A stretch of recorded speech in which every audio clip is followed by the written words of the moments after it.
Hi. என்ன இருசக்கர வாகனம், அதாவது டூ வீலர் படிக்கணும்னு முடிவு பண்ணிட்டீங்க. அப்போ அந்த டூ வீலரோட மைனர் கண்ட்ரோலாக என்னன்னு கொஞ்சம் தெரிஞ்சுக்கணும். என்கிட்ட ஹோண்டா டியோ வண்டி தான் இருக்குது. அந்த வண்டியில் உள்ள மைனர் கண்ட்ரோல் சொல்லித்தரேன். மேக்ஸிமம் எல்லா வண்டிக்கும் ஒரே மாதிரி தான் இருக்கும். இப்போ பேசிக் இதை தெரிஞ்சுக்கிட்டே அடுத்த வண்டி ஈஸியாக தெரிஞ்சுக்கலாம். அதனால் வண்டியில் உள்ள கண்ட்ரோல் பற்றி இப்போ என் குழந்தை சொல்லுவாங்க. அதுக்கப்புறம் நானும் எனக்கு தெரிஞ்சு சொல்லுவேன். இந்த வீடியோ பாருங்கள்.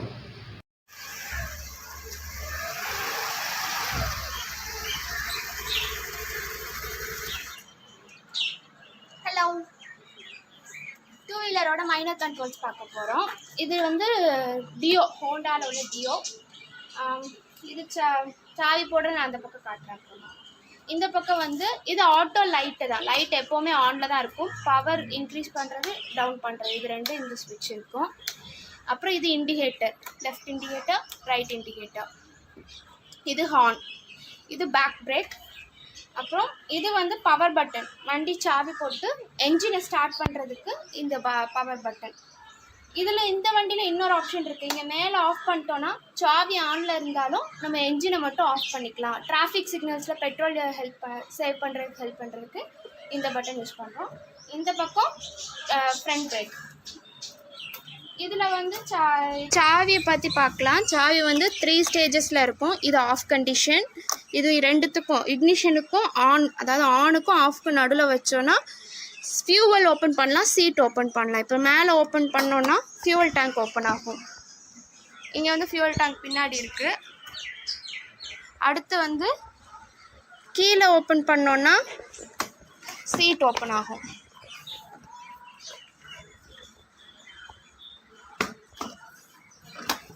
சீட் ஓப்பன் ஆகும்.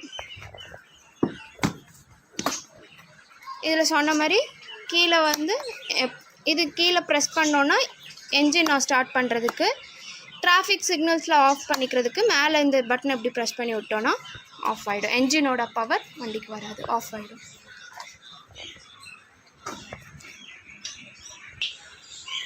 இது வந்து டிஸ்பிளே வந்து டிஜிட்டல் டிஸ்பிளே. இது நம்மளுக்கு டைம் தெரியுறது. இது ஃபியூவல் இண்டிகேஷன். இங்கே வந்து டோட்டல் கிலோமீட்டர் ட்ராவல்டு வரும். இது நம்ம போகிற ஸ்பீடை காட்டுறதுக்காக டிஸ்பிளே பண்ணுறது. இந்த சைடில் ஒரு செக்மெண்ட் இருக்குல்ல, இங்கே வந்து ஒரு ஸ்பேனர் மாதிரி ஒரு இமேஜ் வரும். வந்துச்சுன்னு சொன்னால் நம்மளுக்கு வந்து வண்டியை சர்வீஸ்க்கு கொடுக்கணும், வண்டி சர்வீஸ்க்கான கிலோமீட்டர்ஸ் வந்து ஓடிடுச்சு அப்படின்னு இண்டிகேஷன் இருக்கும் இதில். இப்போ இந்த லைட்டு, ப்ளூ கலர் லைட் எரிஞ்சால் இது வந்து நம்ம லைட்டு, ஹெட்லைட் வந்து ரியர் வியூக்கு கொடுத்துருக்கோம் அப்படிங்கிறது. டூ வீலர் ஓட்டுறதுல மெயின் நம்மளுக்கு வந்து இந்த சைடு மிரர்ஸ், இந்த 2 சைடு மிரர்ஸும் கண்டிப்பாக வேணும். சைடு மிரர்ஸ் வந்து இல்லாமல் ஓட்டுறது ரொம்ப ரொம்ப டேஞ்சர். கண்டிப்பாக 2 சைடு மிரர்ஸுமே வேணும். கரெக்டாக நம்மளுக்கு வந்து ஒவ்வொருத்தவங்களுக்கும் ஒவ்வொரு ஹைட்டில் இருப்பாங்க. ஸோ அது அவங்களுக்கு தகுந்த மாதிரி கண்டிப்பாக அட்ஜஸ்ட் பண்ணிக்கணும். அடுத்து வண்டி, டூ வீலர் இது வந்து கியர்லெஸ் வண்டிங்கிறனால கண்டிப்பாக வண்டியை நிப்பாட்ட உடனே என்ஜினை ஆஃப் பண்ணணும். ஏன்னா இப்போ நான் உங்களுக்கு ஆன் பண்ணி வச்சுருக்கேன், ஸ்டார்டிங்கில் வண்டி ஓடிட்டுருக்குது. நான் இப்போ நின்று பேசிட்டு இருக்கும்போது என்னையே அறியாமல் நான் சும்மா இப்படி லேசாக அப்படி கொடுத்தாலும் வண்டி மூவ் ஆகிடும். அப்போ சின்ன பிள்ளைங்க எல்லாம் வச்சுட்டு இருக்கிறப்போ முன்னாடி தான் நிற்பாங்க, அவங்க விளையாடுவாங்க. முன்னாடி விளையாடும் போது டக்குனு ஆக்சிலேட்டர் கொடுத்தாங்கன்னா அது பெரிய டேஞ்சரில் முடியும். ஸோ வண்டியை நிப்பாட்டினா ஃபர்ஸ்ட்டு என்ஜினை ஆஃப் பண்ணிடணும். Thank you madam. தேங்க்யூ. ஓப்பன் பண்ணுறது எப்படி நீங்கள் ஸ்விட்சில் பார்த்தோம். இது க்ளோஸ் பண்ணுறது வந்து பெரிய மேட்டர் இல்லை, சும்மா அவ்வளோதான், சும்மா ப்ரெஸ்ஸிங் டைப் தான். வண்டி ஓட்டுறதுக்கு கண்டிப்பாக ஹெல்மெட் முக்கியம்.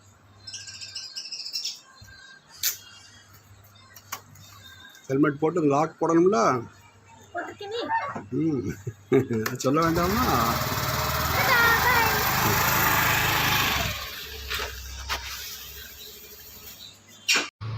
என்ன என் பொண்ணு சொல்லி கொடுத்து ஏதாவது புரிஞ்சுதா?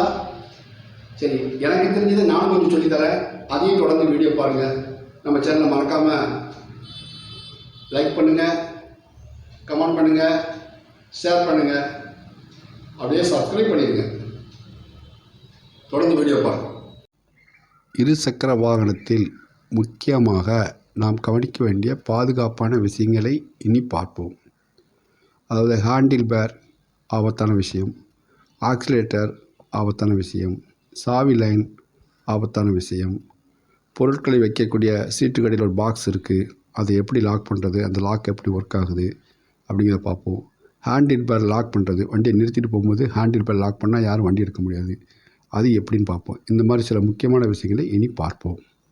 இப்போ சீட்டுக்கு அடியில் இருக்கிற பாக்ஸ், அதாவது பொருட்கள் வைக்கும் பாக்ஸை எப்படி திறக்குன்னு பார்ப்போம். சாவியில் ஒரு லைன், அதாவது 3 பார்ட் உண்டு. மத்தியில் வச்சுட்டு சுவிட்சை கீழே அமுக்கணும் அப்படின்னா, சுவிட்ச் நல்லா கீழே அமுக்கியாச்சுன்னா அந்த சீட்டை நம்ம மேலே தூக்கிடலாம். சீட்டை மேலே தூக்கும்போது அதுக்கு அடியில் ஒரு பாக்ஸ் மாதிரி இருக்கும். அந்த சுவிட்சை ஃபஸ்ட்டு பொசிஷன், இது 2வது பொசிஷன். இதில் கீழே அமுக்கியாச்சு அப்படின்னா, மேலே அமுக்குனா பெட்ரோல் டேங்க் ஓப்பன் ஆகும், கீழே அமுக்குனா சீட்டுக்கு அடியில் உள்ள பாக்ஸ் வந்து ஓப்பன் ஆகும். அதில் ஹெல்மெட்டை வச்சுக்கலாம், மற்ற பொருட்கள்லாம் வச்சுக்கலாம். அதை பற்றிய விளக்கம் தான் இப்போ நம்ம சொல்லிகிட்டு இருக்கோம். அதுக்கு அடுத்து பார்த்திங்கன்னா, கரெக்டாக அந்த சென்டரில் கை வச்சு ஒரு அழுத்திட்டிங்கன்னா லாக் ஆகிடும். லாக் ஆகிட்டா அப்புறம் லாக் ஓப்பன் ஆகாது. சீட்டை லாக் பண்ணும்போது கரெக்டாக சீட்டுக்கு மத்தியில் வச்சு கையை ஒரு அழுத்தணும்.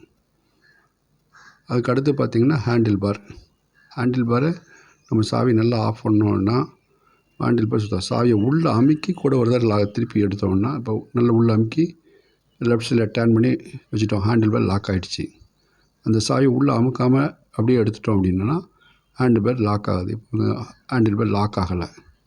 சாவியை உள்ளே ஒரு தடவை நல்லா அமுக்கி விட்டு அதை லெஃப்ட் டேர்ன் பண்ணணும். டேர்ன் பண்ணியாச்சுன்னா ஹேண்டில் பார் லாக் ஆகிடும். அதே லாக் பண்ணாமல் இருந்தால் ஹேண்டில் பார் ப்ளே ஆகும். இந்த ஹேண்டில் பார் லாக் பண்ணால் தான் வண்டியை யாரும் தள்ளிட்டு போக முடியாது, எடுத்துகிட்டு போக முடியாது. வண்டிக்கு பாதுகாப்பே இந்த ஹேண்டில் பார் லாக்கு தான். அதையே கொஞ்சம் நல்லா தெரிஞ்சு வச்சுக்கோங்க. ஏன்னா இப்போ ஹேண்டில் பார் லாக் போட்டு முடித்தாச்சு. ஹேண்ட் பார் பார்த்திங்கன்னா லாக் பண்ணாமல் எடுத்தாச்சு, சாவியை மேலோட்டமாக எடுத்தாச்சு. அப்போ ஹேண்ட் பார் அங்கங்கே திரும்புது. சாவியை வச்சு உள்ளே அமுக்கி நல்லா உள்ளே அமுக்கி நம்ம பார்த்திங்கன்னா உள்ளே நல்லா அமுக்கி திருக்கியாச்சு. இப்போ ஓப்பன் ஆகிருக்கு. மறுபடியும் லாக் பண்ணிக்கோ, உள்ளே அமுக்கி லாக் பண்ணிக்கோ. இப்போ லாக் பண்ணிட்டோம். லாக் பண்ணியாச்சு. நம்ம ஹேண்டில் பார் அசையாது. திரும்ப வச்சு உள்ளே நல்லா லாக் பண்ணியாச்சு. ஹேண்டில் பார் அங்கேயும் அசையலை, பார்த்தீங்களா, நல்லா லாக் ஆகிடுச்சு. இப்போ நம்ம சாவியை எடுத்துகிட்டு போனோன்னா வண்டி வந்து ஹேண்டில் பார் அங்கங்கே திரும்பாதனால பாதுகாப்பாக வண்டி நிற்கும். இப்போ சாவி நம்ம எடுத்துடலாம். லாக் ஓப்பன் பண்ணதும் ஹேண்டில் பார் அசையுது. திரும்ப லாக் பண்ணுவோம். உள்ளே லாக் பண்ணிவிட்டு ஹேண்டில் பார் இப்போ அசையாது. ஹேண்டில் பார் அசையாது. நம்ம சாவி எடுத்துடலாம். லெஃப்ட் சைடு இடது பக்க கை அருகில் ஹாரன் சுவிட்ச் உள்ளது.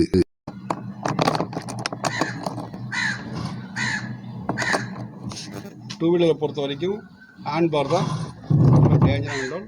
அதுக்கடுத்து ஆஸ்லேட்ரு டேஞ்சர் கண்ட்ரோல், ஹேண்ட் பாரும் டேஞ்சர் கண்ட்ரோல். அடுத்தால சாவிலாம் நீங்கள் ஆன் பண்ணி வச்சுருந்தீங்க அப்படின்னா, யாராவது சின்ன குழந்தைங்க யாரும் இப்படி ஸ்டார்ட் பண்ணிட்டாங்கன்னு வைங்க. ஸ்டார்ட் பண்ணிட்டீங்கன்னா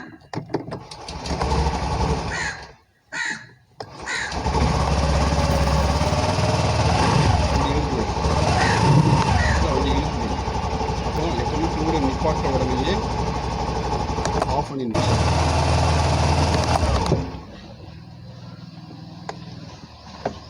லெஃப்ட் சைடில் உள்ளதை பிரேக்கை பிடிச்சாதான் ஸ்டார்ட் ஆகும், பேக் பிரேக் பிடிச்சாதான் ஸ்டார்ட் ஆகும், இல்லைன்னா ஆகாது.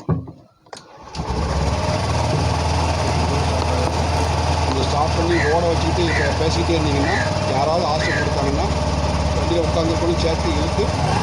அதனால் நம்ம நினைக்கணும், சாவியை ஆஃப் பண்ணி சாவியை தூரம் எடுத்துடணும். அதுதான் நமக்கு பக்காவான சேஃப்டி. அப்போ ஆபத்தான கண்ட்ரோல் அப்படின்னா ஹேண்டில் பார், ஆக்சிலேட்டர். அடுத்து சாவி லைனில் எப்பவும் கவனம் ஏற்படணும். இதை பொறுத்த வரைக்கும் இது மட்டும் நம்ம கவனித்தா போதும். அடுத்து உடம்பு ஆட்டாமல் வண்டி எடுத்தாலே நம்ம வண்டி அழகாக ஓட்டிடலாம். உடம்பு ஆட்டாமல் வண்டி எடுக்கணும். என்ன சொல்லி கொடுத்து ஏதாவது புரிஞ்சுதா? புரிஞ்ச வரைக்கும் பார்த்துக்கோங்க. நீங்கள் வண்டி ஓட்டி படிக்க வரும்போது உங்களுக்கு எக்ஸ்ட்ரா நேரடியாக இன்னும் கொஞ்சம் விஷயங்கள் சொல்லித்தரேன். ஒன்றுமே தெரியாமல் வந்ததுக்கு இது ஓரளவுக்கு பரவாயில்லாமல் இருக்கும். அதனால் கொஞ்சம் தெரிஞ்சுட்டு வாங்கன்னு சொல்கிறது, வேறு ஒன்றும் இல்லை. இந்த டிஓவில் உள்ள மைனர் கண்ட்ரோல் ஓரளவுக்கு சொல்லி கொடுத்துருப்பாங்க, தெரிஞ்சுப்பீங்கன்னு நினைக்கிறேன். வண்டி கீழே விடாமல் தெளிவாக வண்டி ஓட்டி படித்து வாழ்க்கையில் உங்களுக்கு வண்டி ஓட்டுறதுக்கு பெரிய உதவியாக இருக்கும்னு சொல்லி ஆண்டவனை பிரார்த்தித்து விடைபெறுகிறேன். வணக்கம்.